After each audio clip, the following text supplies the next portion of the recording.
effectivement, c'est un vrai plaisir de présenter Le Roi de cœur ce soir, parce que c'est une vraie renaissance.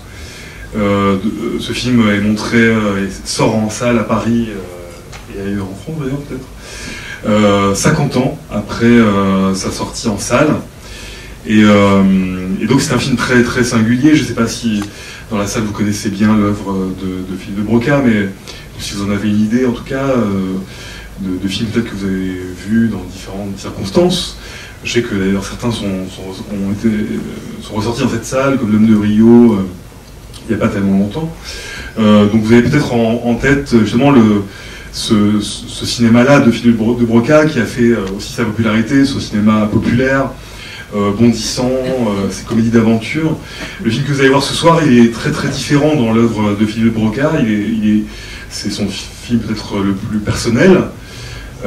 C'était aussi son film favori. Mais c'est un film qui a eu une aventure particulière.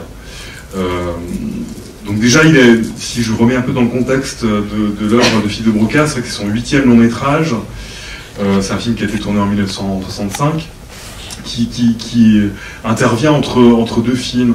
D'abord, une première période consacrée à des comédies avec Jean-Paul Belmondo.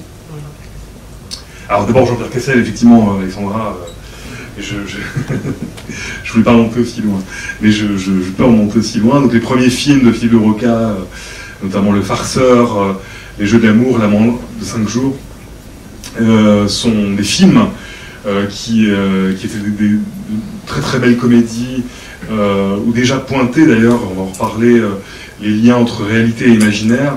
Et le héros de ces films, de ces comédies, c'était Jean-Pierre Cassel. C'était un peu son double de cinéma. Et ensuite, il y a une deuxième période avant Le Roi de cœur qui intervient avec Cartouche, avec L'Homme de Rio et avec Les Tribulations d'un Chinois en Chine. Et Le Roi de cœur intervient justement au moment même où Philippe de Broca en a marre de Jean-Paul Belmondo. Il en a marre de tourner des films avec lui et il veut tourner quelque chose de différent.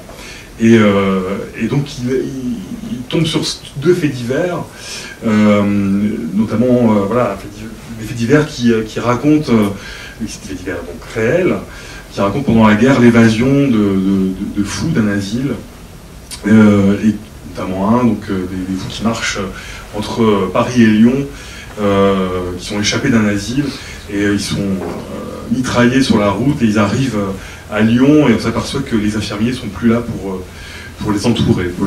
C'était un des deux faits divers. Il y en a un autre. Et à partir de là, l'imaginaire de Philippe de Broca se met en route. Et le scénario, écrit d'abord avec Marcel Dallot, mais surtout avec Daniel Boulanger, avec qui il a écrit ses premiers longs métrages. Le scénario s'écrit et on s'aperçoit, Philippe de Broca, j'imagine, s'aperçoit aussi d'un film très très singulier dans son œuvre, qu'il a du mal à financer. Voilà. C'était très important pour sa famille d'essayer de se battre pour que ce film existe à nouveau. En fait, ce film appartenait à un grand major américain, donc ça a été un peu David contre Goliath, mais avec un peu de ténacité, on y est arrivé. Et voilà. Et ensuite, on a eu beaucoup de chance, c'est que le chef opérateur, Pierre Lhomme, est toujours existant, et donc on a pu restaurer le film avec les yeux de Philippe. Et donc, je pense qu'il serait très heureux de voir ce film avec cette qualité qu'on a obtenue, qui est vraiment, à mon avis, très très exceptionnelle. Voilà. Et c'est pour ça que ce film aujourd'hui, et c'est stupéfiant, 50 ans après la sortie de ce film, de voir que tous les critiques, les louanges qu'il y a dans tous les journaux, alors que ce film est le même, mais que c'est nous qui avons changé, et que Philippe était donc un visionnaire, puisque aujourd'hui les gens, les critiques, disent à quel point c'est un petit bijou, et que sur le moment, ils ne s'en sont pas rendus compte. Donc pour nous, c'est un moment très émouvant, c'est formidable de voir des gens dans la rue qui attendent pour payer, pour aller au cinéma, ce qui ne s'est pas passé il y a 50 ans. Alors profitez de ce petit bijou. Merci.